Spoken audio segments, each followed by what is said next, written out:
off for years to come. Nicely done. And I guess to Jason, why were you so interested in the subject? Well, Either Jason. It'd be so much better if you spoke for me.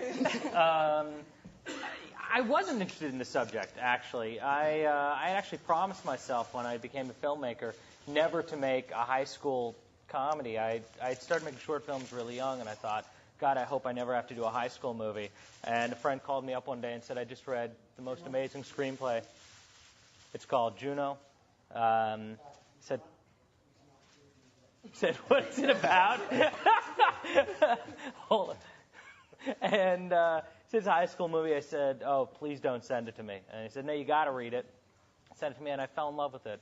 And it just so happened that my wife gave birth to our baby daughter, our beautiful daughter, just as we started making this movie. So I was experiencing fatherhood just as this movie was happening.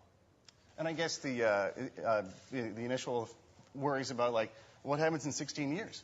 Like, this baby is going to be a big handful. Oh, yeah, no, my daughter will probably get, well, seriously, I mean, she's not only, the daughter of a director, but the granddaughter of a director. She's completely screwed. She'll be probably pregnant by 12. And so, I mean, and how did you come to find Ellen for the role? I'd seen Ellen in Hard Candy, and like most people, just thought she was brilliant in it. And when I read JUNO, there really wasn't anyone else I can imagine playing it. It was just kind of done.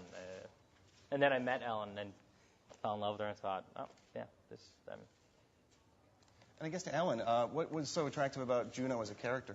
I don't know. I read the script a while ago, actually. It's kind of been, a couple of years ago, and I was just blown away. And I'm the first to admit when, like, I shouldn't be playing a role, even if your agents are like, oh, look at the script, it's great, and you're just like, no way. But I read it, and I was like, oh my God, all I want is to be that girl. So I just feel really grateful. Yeah.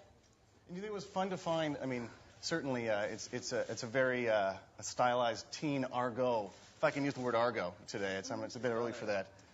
Sorry, but I mean, was it appealing to sort of play a teenager who has this kind of way with words too?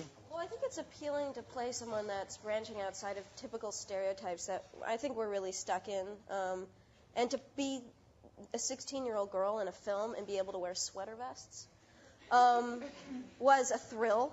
I really pushed. I was like, I'm wearing a sweater vest. That was the reason you did the movie, I remember. Yeah, like, that and sex scene with Michael Cera. Let's be realistic. I get it, I mean, I just want to be. I think we should be honest with what we say. And Michael, was that certainly a draw for you? Well, I don't wear a sweater vest in the scene or in the movie, and I don't get a love scene with myself. So I had to find other little bits of magic in the script to convince me to do it. And I guess Jason and Jennifer, what was sort of appealing about your roles, getting to play these sort of people who seem to be sort of perfect off the top, but sort of rapidly crumble into, I guess, more frailty and humanity? yes. He's more frail and human than I am, which is what I liked about the script, was that I'm superior to Jason Bateman. This is why the